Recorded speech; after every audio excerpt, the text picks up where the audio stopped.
In the video I made about modernizing the PTR-91 and the G3 platform, I was going for parity with a modern AR-10 build, so I basically threw a bunch of tactical parts on the 91 to see if any of them actually stuck.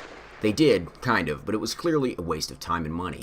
The only good reason to choose the G3 as the basis for your modern fighting rifle is if you bought several million of them back in the 60s and you can't afford to replace all those guns, magazines, and buy new LBE.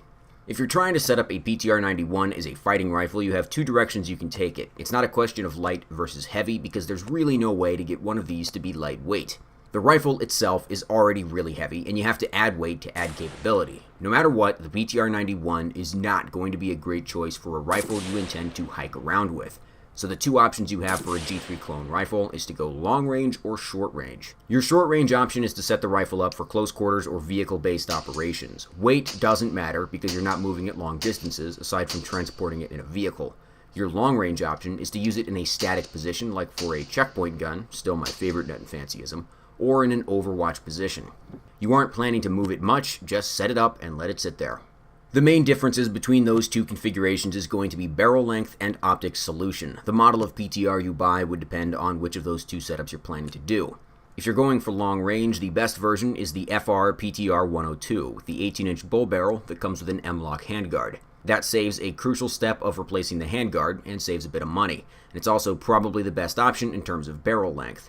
You save almost no weight going with the stepped barrel versus the bull barrel, and weight isn't super important for this POU to begin with.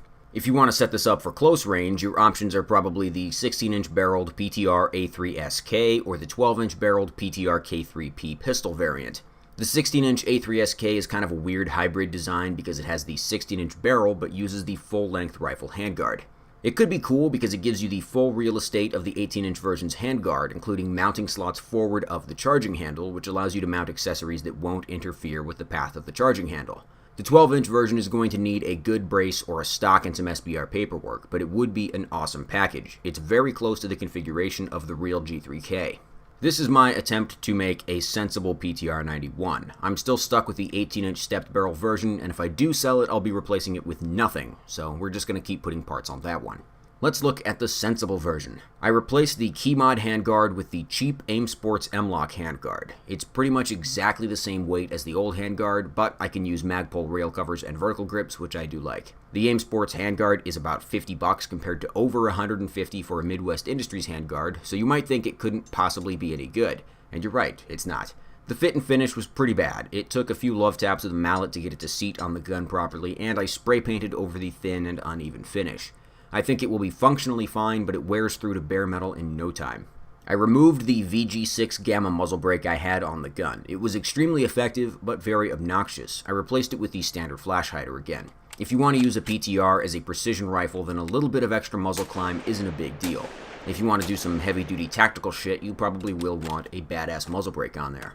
Either the long or close range setups will require you to do something about the stock. Either replace it with a spur stock or Magpul PRS stock, or add a cheek riser to the factory stock.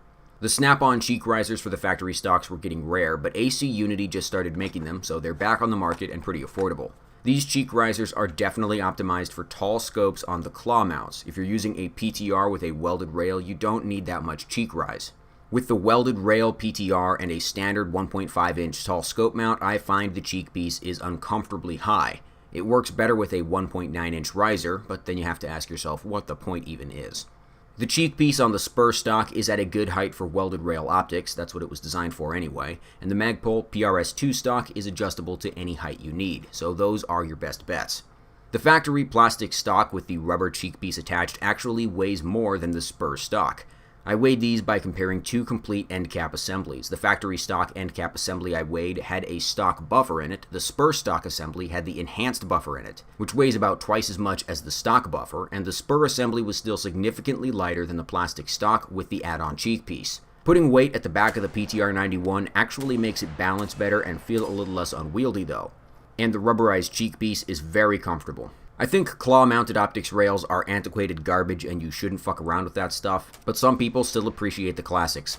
As far as the choice of optics, basically any red dot would be a good choice for your close-range option. For the long-range option, you would probably want a higher magnification scope to take advantage of the long-range potential of .308 Winchester out of a long barrel.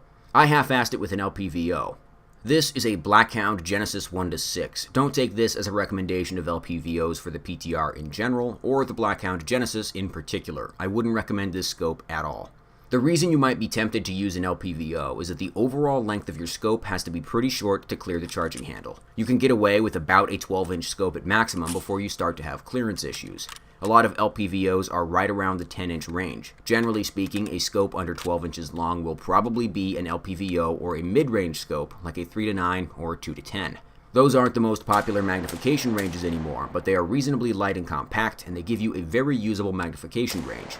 Basically, I would recommend you don't half-ass it with an LPVO. Choose the right optic for your barrel length. So there you have it, another configuration of the PTR-91 that I don't really like. As far as handling goes, without the aggressive muzzle brake and with the heavy buffer, it's significantly worse. I don't think the heavy buffer actually does anything, or if it does, it's minor enough that it doesn't counteract the losses from removing the muzzle brake.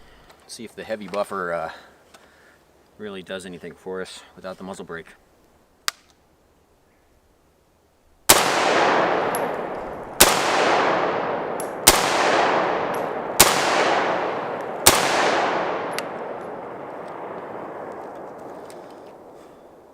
Not really. Anyway, I'd like to promise you that I won't make any more videos about the PTR-91, but I'm totally going to make more videos about the PTR-91. I don't think I can help it. My dream configuration right now is the 12-inch PTR K3P with a spur stock, a Neotech, vertical grip, IR unit, and a muzzle brake. I might just be saying that because I don't have one. The grass is probably no greener on the other side of the fence. Thanks for watching. See you later.